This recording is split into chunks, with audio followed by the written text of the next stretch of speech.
बॉलिवूड अभिनेता सलमान खान याच्या घरावर नुकताच गोळीबार झाला होता.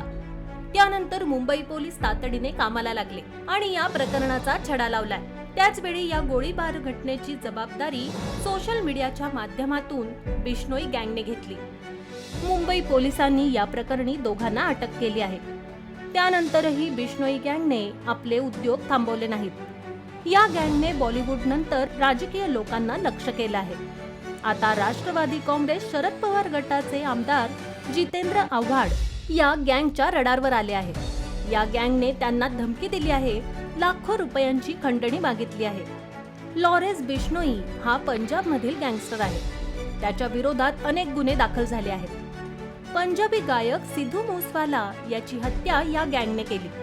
त्यानंतर त्याची चर्चा सर्वत्र सुरू आहे. या गँगमधील दोघांनी मागील आठवड्यात सलमान खान यांच्या वांद्रे येथील गॅलेक्सी अपार्टमेंटमध्ये 5 राऊंड फायर केल्या होत्या. या प्रकरणात तपासासाठी पोलिसांनी अनेक पथकं तयार केली. पोलिसांच्या या पथकाने गुजरातमधून विकी साहब गुप्ता आणि सागर श्री जोगेंद्र पाल यांना अटक केली. त्यांची कसून चौकशी करण्यात आली. ही गँग आता महाराष्ट्रात सक्रिय होऊ लागली आहे.